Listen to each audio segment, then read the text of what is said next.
오늘 본문 속에서 등장하는 주인공은 이삭입니다. 이 이삭은 아브라함의 아들이죠.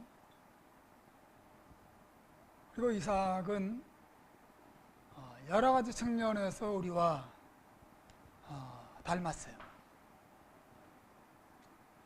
우선 이 이삭은 이민자였다고 하는 거죠. 그죠? 이삭은 우리와 동일한 이민자의 삶을 살았다는 면에서 우리와 참 닮았어요. 이삭은 지금 가나안 땅에 살고 있죠. 가나안 땅에 사는 이민 2세예요. 이민 2세. 그의 아버지 아브라함이 본래 고향 갈대아 우르에서 하나님의 부르심을 받아 가나안 땅으로 이민을 왔죠.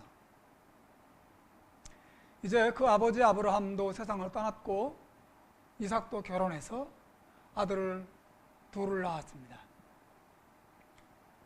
그리고 어느 정도 그 땅에서 안정되게 정착해서 살고 있습니다.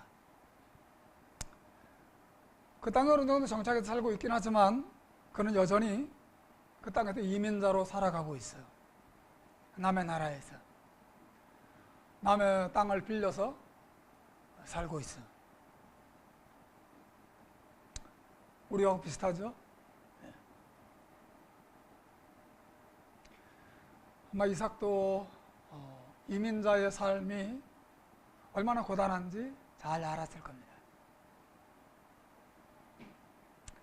그런데 본문에 보면 이삭은 그 땅에서 아주 성공적인 삶을 살았다는 사실을 알 수 있어요. 왜냐하면 하나님께서 이삭의 그 이민 생활 가운데 함께 하셨기 때문에 그렇습니다.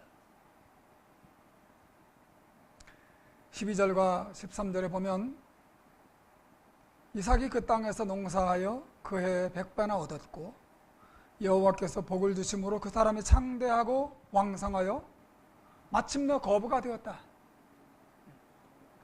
이삭은 이민자의 삶을 살았지만 혼자의 힘으로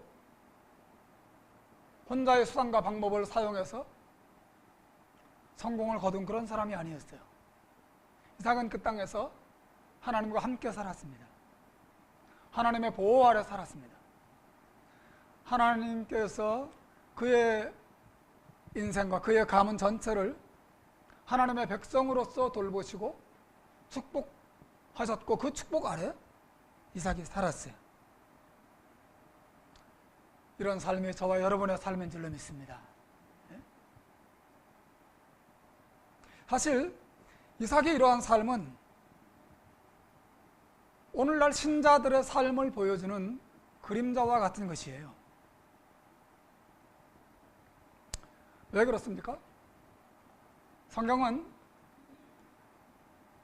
우리 몸이 이민자로 살아가는 신자들뿐만 아니라 자기 고향 땅에 살아가는 신자들까지, 즉 이 세상에 존재하는 모든 신자들을 가리켜서 영적인 이민자라고 말하기 때문에 그래요. 여러분 한국에 살아서 사실은 영적으로 이민자들이죠. 우린 다 이민자들이에요. 베드로전서 1장 1절 말씀에서 사도 베드로가 말합니다. 예수 그리스도의 사도 베드로는 본도, 갈라디아, 갑바도기아, 아시아와 비두니아에 흩어진 나그네에게 편지한다고 말하고 있어요.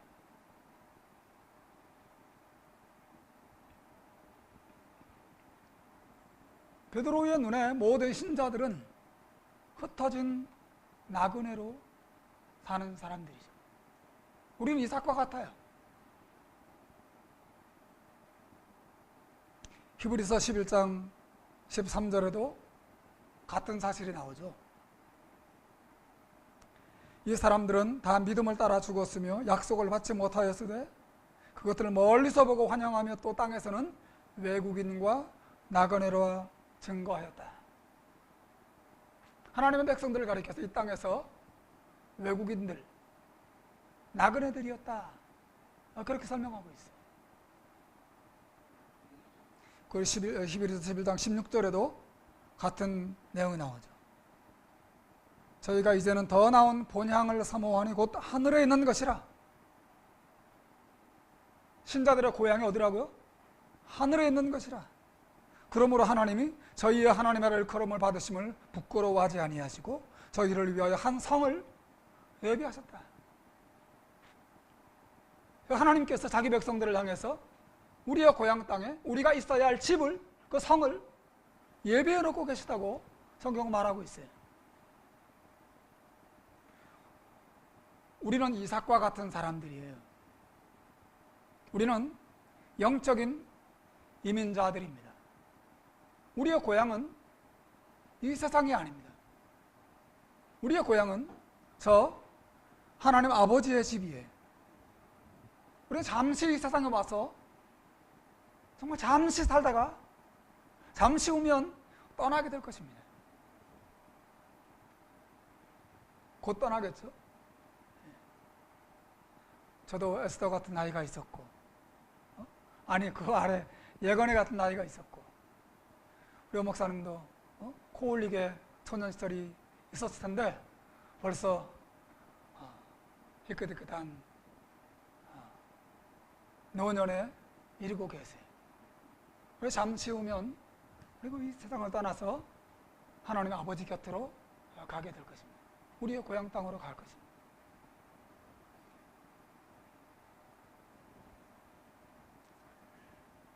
저와 여러분이 그리고 모든 신자들이 흩어진 나그네로 이 세상을 살지만 이삭과 같이 이 세상에서 우리 혼자의 힘으로 살지 아니하고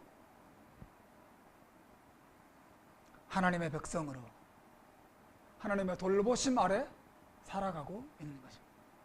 오늘 본문에 등장하는 이삭의 모습은 그런 의미에서 우리의 모습을 그대로 보여주는 것이에요. 이삭이 고향을 떠나서 낯선 이방 땅에 와서 하나님을 모르는 백성들 틈에 섞여서 살면서 하나님의 백성으로서 하나님의 돌보심을 받으며 살아가는 그 삶의 모습은 저와 여러분의 삶의 모습을 그대로 보여주는 것이에요. 이삭은 우리예요. 나예요. 나. 2016년을 살아왔던 나의 모습, 2017년을 살아가게 될 우리의 모습을 이삭은 잘 보여주고 있는 것입니다. 목사님, 이삭은 이방 땅에 살았지만 하나님의 복을 받아서 거부가 됐다고 했는데 저는 거부가 아닌데요. 우리가 이방 땅에 사는데 하나님이 자기 백성을 축복하신다면 좀 잘 살게 하셔야죠 라고 말하는 분들이 계실지 모르겠어요. 우리가 이방 땅에 이 세상에 하나님의 백성으로 살고 하나님의 백성의 돌보심 아래 산다고 하는 것은 반드시 하나님이 이삭처럼 우리를 거부가 되게 하시는 것을 의미한다. 꼭 그런 것은 아니. 물론 우리에게 돈을 주셔서 거부가 되게 하실 수도 있겠지만 그렇지 않을 때도 많이 있죠. 여러분의 통장에 얼마나 있어요? 예? 거부입니까?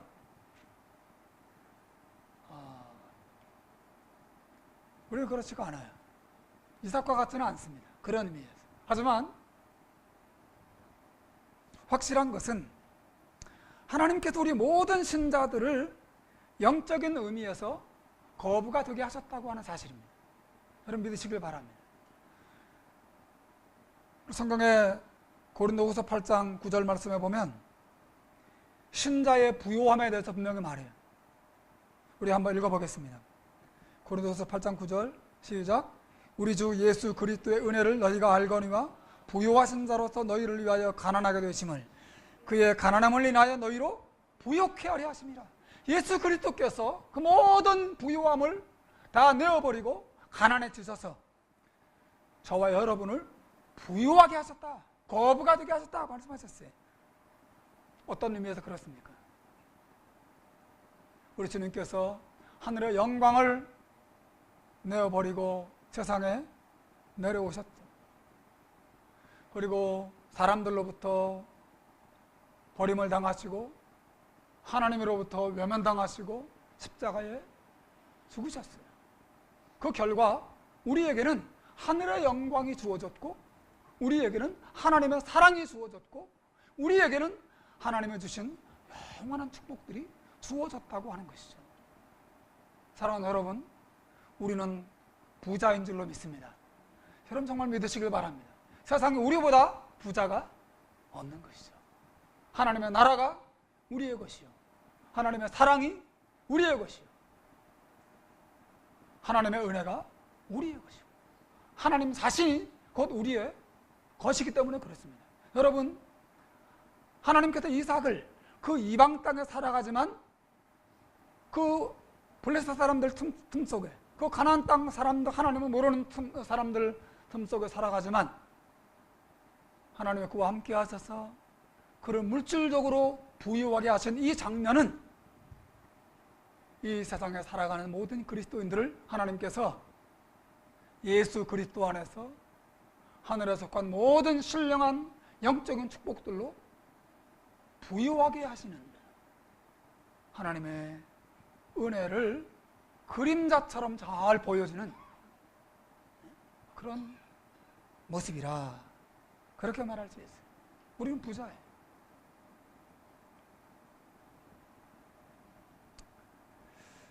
그런데 여러분, 오늘 제가 설교하고자 하는 것은 이것입니다.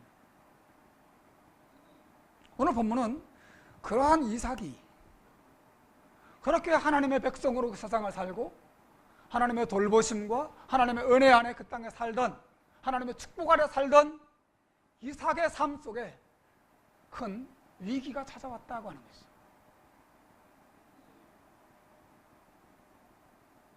그게 무엇입니까?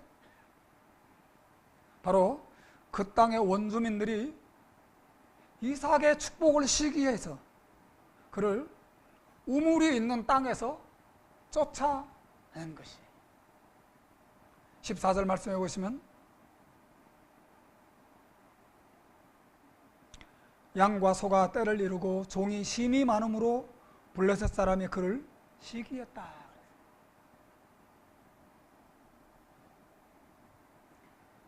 그리고 16절에 보시면 15절 16절 연속으로 보시면 그 아버지 아브라함 때 그 아버지의 종들이 판 모든 우물을 막고 흙으로 메웠더라. 아비멜렉이 이삭에게 이르되 내가 우리보다 크게 강성한 즉 우리를 떠나라.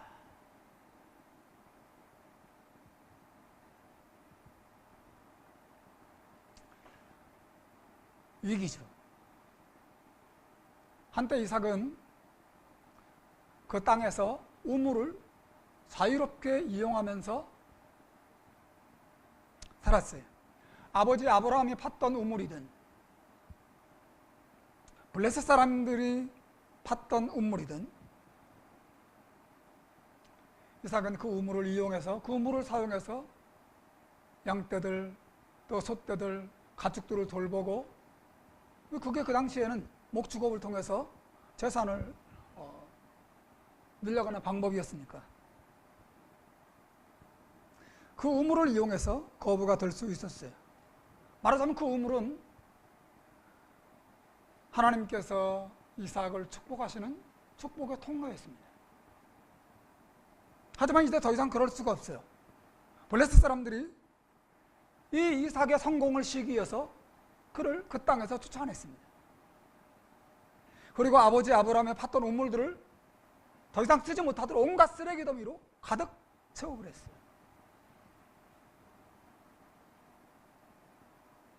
여러분, 기도 우물을 쓰레기로 가득 채워버려서 막아버리는 것은 차라리 새로 파는 것보다 더 힘듭니다.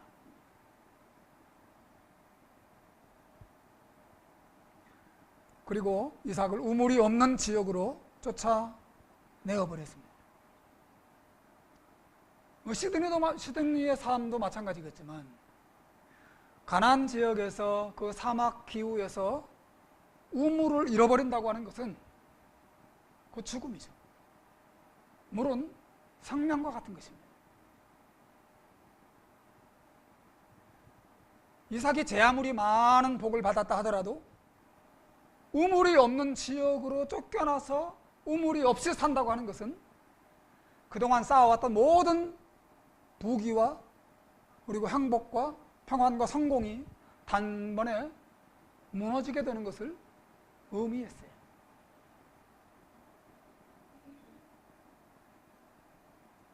이때 더 이상 이삭은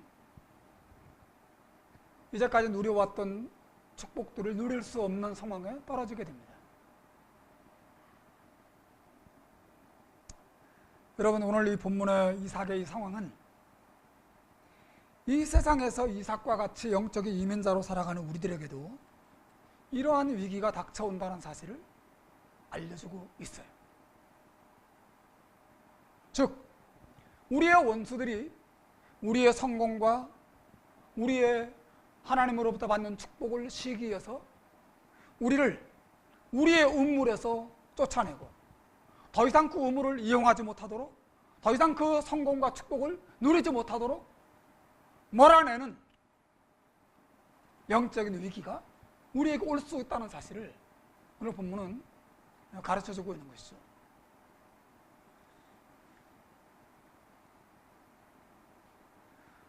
오늘날 우리 신자들의 우물을 뭐라고 말할 수 있을까요?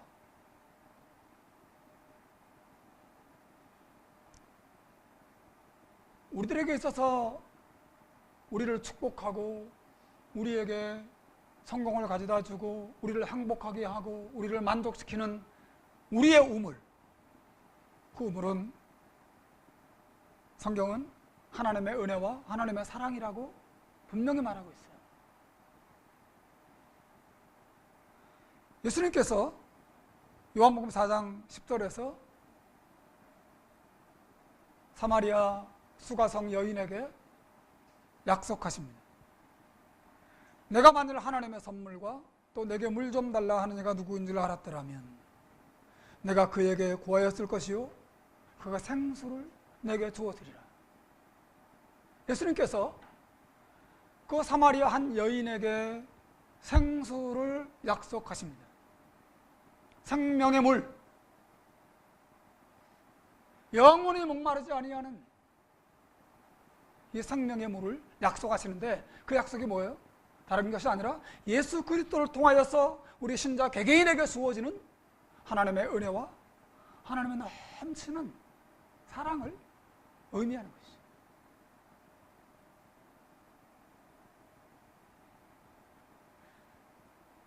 내가 만약 하나님의 선물과 내게 물 좀 달라 하는 이가 누구인지 알았더라면 내가 그에게 구했을 것이고 그가 너에게 생수를 주었을 것이다. 여러분, 우리 신자들은 그 생수를 다 받아 마신 사람인 줄로 믿습니다. 우리는 예수 그리스도 안에서 하나님의 은혜와 사랑의 물을 마셨고 마시고 있고 앞으로 마시게 될 것입니다. 여러분, 신자들의 삶에 있어서 이 하나님의 사랑이 차단된다고 하는 것, 하나님의 은혜가 중단된다고 하는 것, 얼마나 끔찍한 일이고 얼마나 두려운 일입니다. 마치 이삭이 우물이 있는 지역에서 쫓겨나가서 메마른 땅에서 이제 새롭게 삶을 개척해야 되는 그런 상황에 떨어진 것과 유사한 것이죠. 여러분, 신자의 생수는 돈이 아니에요. 신자의 생수는 성공이 아닙니다. 신자의 생수는 사람들도 아니에요. 신자의 생수는 뭐예요? 하나님의 사랑입니다. 여러분, 믿으시길 바랍니다.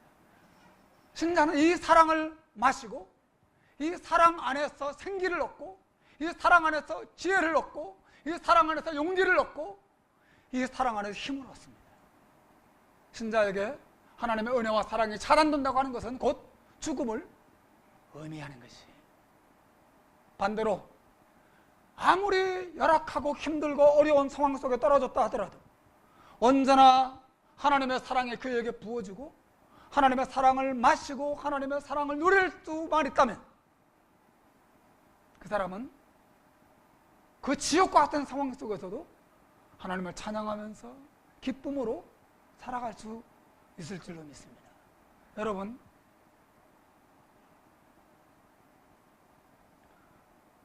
신자들에게 있어서 이러한 하나님의 사랑의 생수, 하나님의 은혜의 생수를 맛보고 또 누리며 산다고 하는 것이 얼마나 중요한지 몰라요. 그런데 우리에게 이삭과 같은 상황이 찾아온다고 하는 것이죠. 원수들이 우리의 성공을 시기해서, 우리가 하나님의 은혜와 우리가 하나님의 사랑을 정말 맛보고 누리고 그 안에서 풍성한 삶을 살아가는 것을 시기하고 실토해서 우리를 그 하나님의 사랑에서, 하나님의 그 은혜와 사랑을 누리는 삶에서 차단시켜버리는 그런 위기가 우리에게 찾아올 수 있다고 하는 거예요.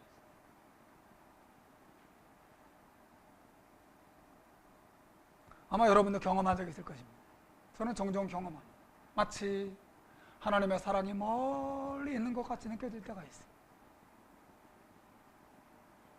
때로는 하나님의 말씀을 읽고 또 기도할 때마다 하나님이 너무 친밀하게 다가오셔서 마음에 하나님의 은혜와 사랑을 부어주시고 내 마음을 시원하게 하시고 내 영혼에 만족을 주실 때가 있는가 하면, 어떨 때는 마치 물을 마시지 못한 사람처럼, 마치 마음이 물을 뿌리지 못한, 물이 없는 사막과 같이 하나님의 사랑을 누리지 못한 채로 메마르고 곤고한 상태에 떨어질 때도 있죠. 예배든 기도든 가정에서든 일상생활이든 마치 하나님의 사랑이 막힌 것 같이 느껴질 때가 있단 말이죠.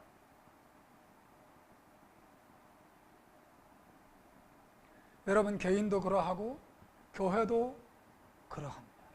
그런 때가 와요. 한때 풍성하고 은혜롭던 분위기가 사라지고 마음이 메마르고 기쁨이 메마르고 하늘의 축복이 중단된 것 같은 느낌을 가지게 될 때가 있습니다. 여러 가지 원인이 있겠지만 오늘 본문은 신자들이 하나님의 은혜와 사랑의 이 생수로부터 차단된 것 같은 메마르고 곤고한 상황 속에 떨어지게 되는 핵심적인 원인은 신자들의 원수인 두 가지. 여러분, 신자들의 원수는 크게 두 가지예요. 하나는 죄이고 또 하나는 사탄이죠. 죄는 내 안에 있는 원수예요. 사탄은 내 밖에 있는 원수예요. 내 안에 있는 죄와 내 밖에 있는 사탄이 함께 협력해서 나를 하나님의 은혜와 사랑을 풍성하게 맛보고 누리는 자리로부터 차단시키는, 떨어져 나오게 하는.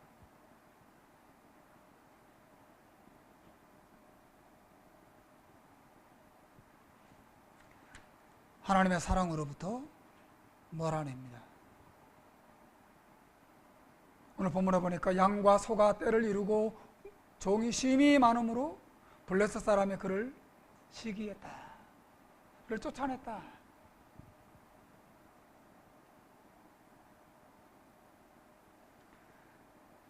여러분, 지난 한 해 여러분의 신앙생활을 돌아보고 여러분의 가정을 돌아보면서 지금 여러분이 마치 우물에서 쫓겨나간 이삭처럼 물이 없이 메마르고 곤고하고 고단한 상황 속에 처해 있는 분들이 안 계신지 모르겠어요.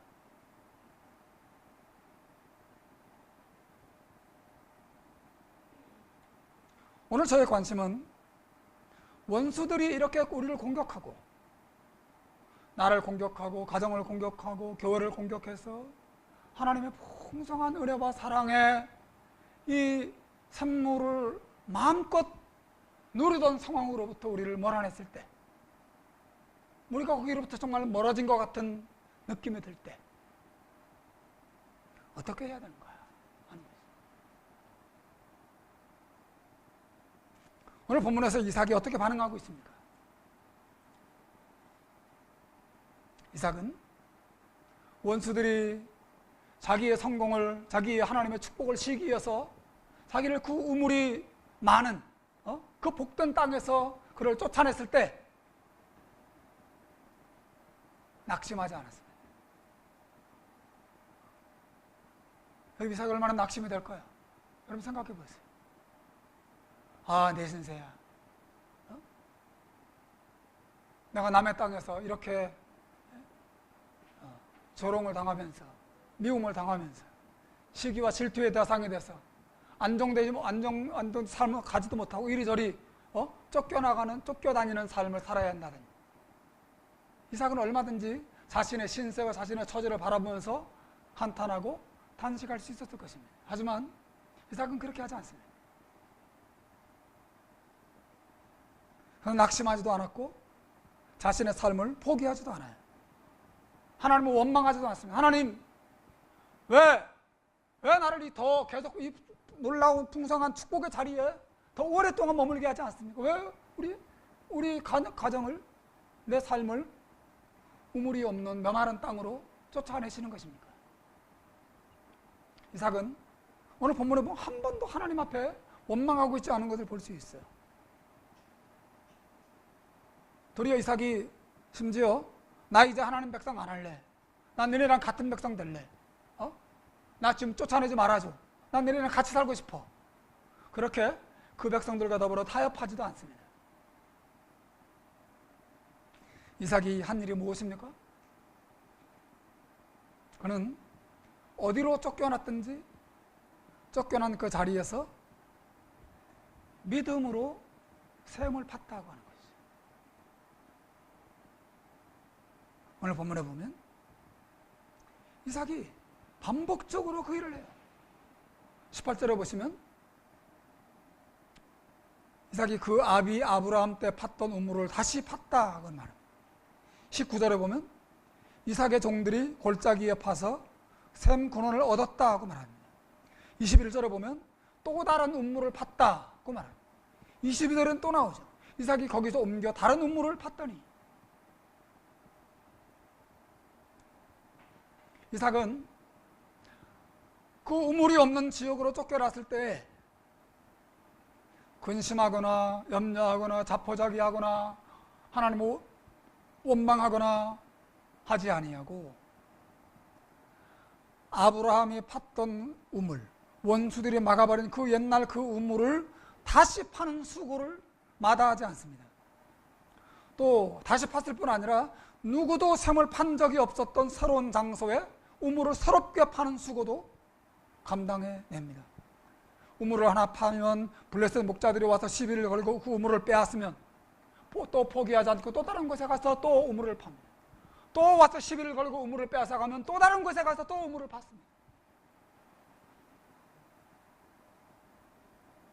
여러분, 이삭이 우물이 없는 지역으로 쫓겨남을 받았을 때 정말 자기가 얻었던 모든 축복을 단번에 잃어버릴 위기에 왔을 때 이삭이 무엇을 했습니까? 그는 우물 파는 수고를 중단하지 않았다고 하는 것이죠. 이삭의 이러한 행위가 가지는 의미가 무엇입니까? 그는 하나님을 믿었다고 하는 것이에요. 어떤 하나님? 자기와 자기 가문을 그 땅에서 살 수 있도록 축복하실 하나님. 그래서 반드시 우물을 파면 물을 주실 것이라고 하는 하나님에 대한 분명한 믿음을 가지고 믿음으로 우물을 팠다고 하는 사실을 가르쳐 주는 것입니다.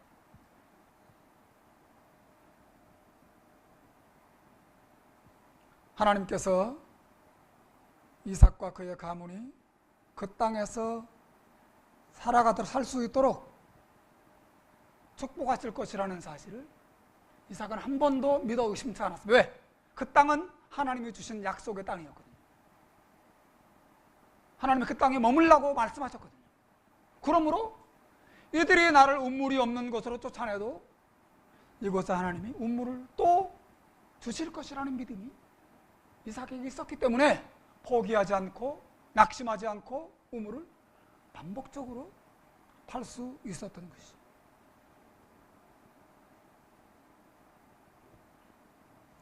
사랑하는 여러분, 분명히 여러분 가운데 어떤 분들은 이삭처럼 한때 하나님의 은혜를 풍성히 누렸지만 지금은 그 은혜와 사랑에서 밀려나서 목마르고 고단한 삶을 살아가는 분들이 계실 것입니다.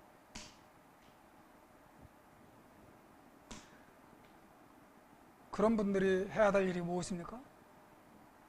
이삭처럼 다시 믿음으로 샘을 파는 것입니다. 하나님이 샘을 주실 것이다. 다시 샘을 판다는 게 뭐예요? 뭐 어떻게 해야 돼 우리가? 그럼 무엇을 의미합니까? 그것은 샘을 판다는 이 일은 하나님의 은혜와 사랑의 회복을 위해서 우리가 나타내야 될 수고와 노력을 가리키는 것이에요. 다시 하나님의 말씀을 파십시오. 다시 기도를 파십시오. 다시 성도들과의 교제를 파십시오. 다시 하나님과의 교제를 파십시오. 여러분이 다시 하나님께서 샘물을 주실 것을 기대하고 여러분에게 주어진 상황 속에서 변함없이 말씀을 파고 기도를 파고 하나님 앞에 나아갈 때 하나님께서 여러분에게 다시 샘을 섭들여 주시고 은혜를 부어 주시고 사랑을 샘솟게 하실 것입니다.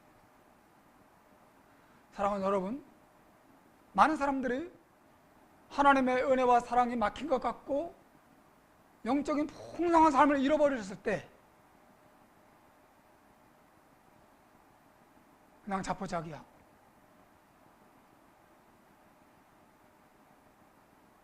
아무런 노력도 하지 않고 뭐 다 그런 거지 뭐.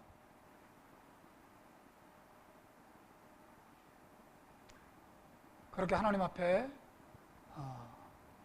그 은혜를 회복하기 위해서 아무 일도 하지 않는 영적인 게으름 속에 빠지고 나태함 속에 떨어지는 경우를 우리가 종종 봅니다. 그러나 여러분, 우리가 이삭을 봐야 해요. 이삭은 살기 위해서 수고하기를 중단하지 않았습니다. 하나님께서 또다시 샘을 허락하실 것이라는 믿음을 가지고 샘 파기를 중단하지 않습니다. 여러분이 영적인 풍성한 하나님의 은혜와 사랑을 잃어버렸다면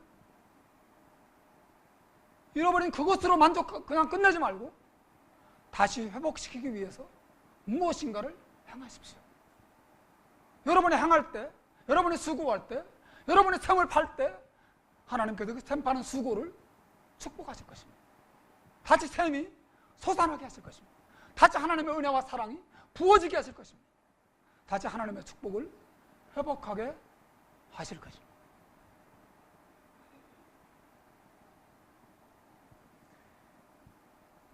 (2017년) 우리 교회의 표어가 바로 이거예요.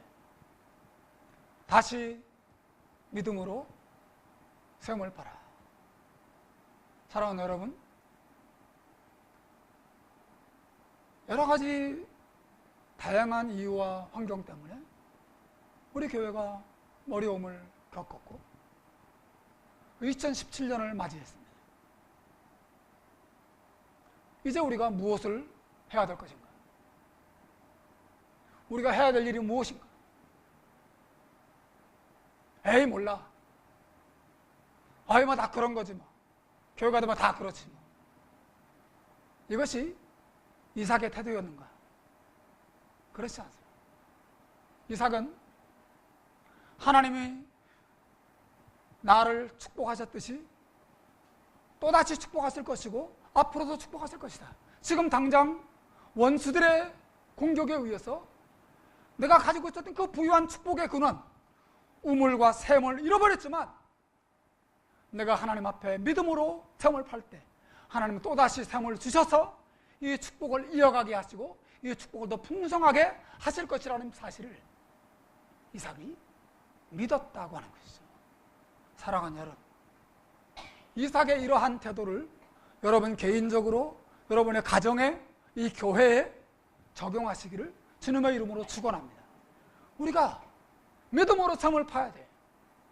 여러분의 하나님의 은혜와 사랑을 회복하기 위해서 더 열심히 하나님 말씀을 읽으십시오. 말씀을 연구하십시오. 아침에 큐티하십시오. 그리고 말씀을 나누십시오. 그리고 교회를 위하여 기도하시고 여러분 자신과 가정을 위해서 기도하십시오. 이 모든 일들이 샘을 파는 행위예요. 아, 원수가 샘을 막아버렸어. 원수가 우리를 샘에서 쫓아냈어. 아, 이제 죽는 길밖에 없구나. 에이, 몰라. 샘 파자니 힘들고 귀찮고 피곤하고. 이삭이 그렇게 반응하지 않습니다. 하나님 샘을 주실 줄로 믿습니다. 하나님 이 축복을 이어가게 하실 줄로 믿습니다. 이 믿음을 가지고 이삭이 가는 곳마다 샘을 파고, 원수가 또 그 샘을 빼앗아가면 또 파고, 빼앗아가면 또 파고, 빼앗아가면 또 파고. 여러분 오늘 본문을 가만히 맨 마지막에 더 이상 원수들이 손대지 못하는 우물까지 얻게 됐죠. 그 우물의 이름이 뭐예요? 르호봇이에요. 르호봇, 넓은 곳이라는 뜻입니다. 그러면서 이삭이 뭐라고 말합니까? 22절 한번 읽어보십시오. 22절 읽읍시다. 시작. 이삭이 거기서 옮겨 다른 우물을 팠더니 그들이 다투지 아니하였으므로 그 이름을 르호봇이라 하여 이르되 이제는 여호와께서 우리를 위하여 넓게 하셨으니 이 땅에서 우리가 번성하리로다 하였더라. 여러분, 여호와께서 우리를 위해서 넓게 하셨다. 무슨 말입니까? 무슨 말이냐면 그냥 르호봇이라고 하는 우물만 하나 얻게 됐단 말이 아니라 이삭이 이제는 어디로 가든지 샘을 얻을 수 있는 자신을 얻게 됐다는 거예요. 그의 삶의 영역이 얼마나 넓어졌는지 몰라요. 옛날에는 이만큼 있었어요.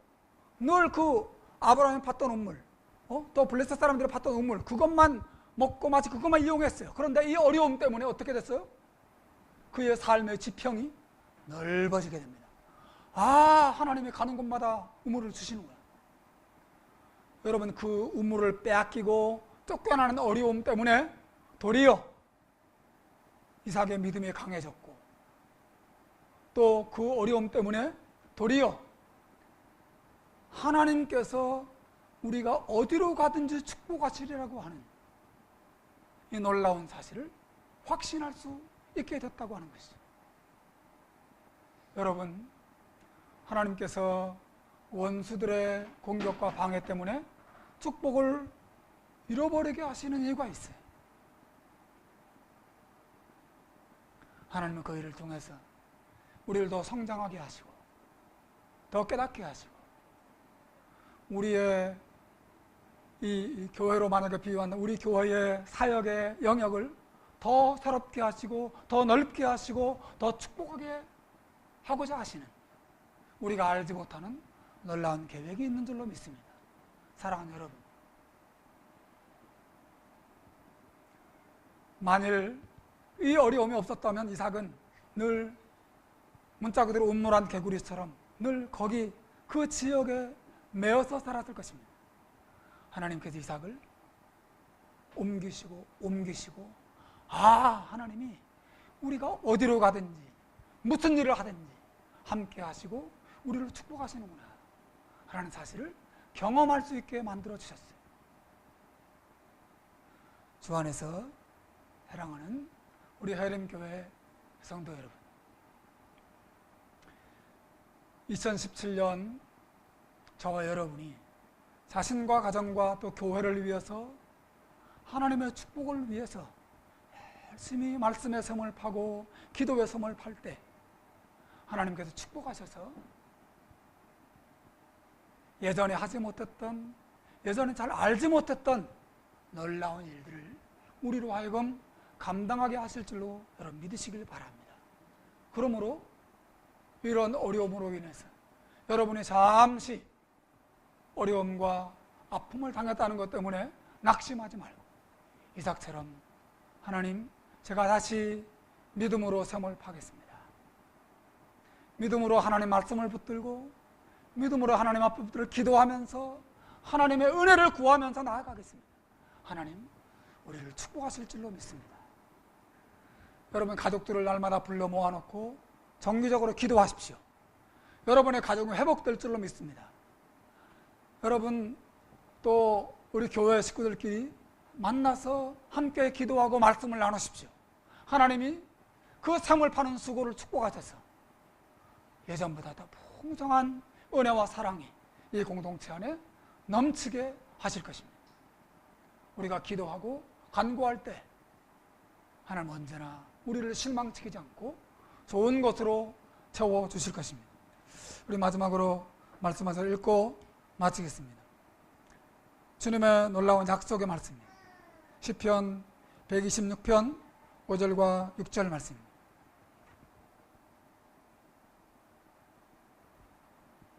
한번 읽어봅시다. 시작.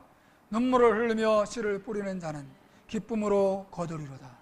울며 씨를 뿌리러 나아가는 자는 정령 기쁨으로 그 단을 가지고 돌아오리로다. 아멘. 사랑하는 여러분, 하나님은 우리의 수고를 헛되이 하지 않습니다. 우리의 수고를 축복하시는 분인 줄로 여러분 믿으시길 바랍니다. 우리가 기도할 때, 하나님의 은혜를 구할 때, 하나님의 이름을 부를 때 하나님이 우리의 수고, 우리의 간구를 반드시 좋은 것들로 채워주시고 축복하실 것입니다. 올 한 해 믿음으로 음물을 열심히 파서 이곳에 하나님의 은혜와 사랑의 샘이 가득한, 누구나 와서 이 은혜와 사랑의 샘물을 마시고 힘을 얻고 하나님의 축복에 동참하는 은혜를 끼치는 우리 교회, 여러분의 가정 되기를 주님의 이름으로 축원합니다.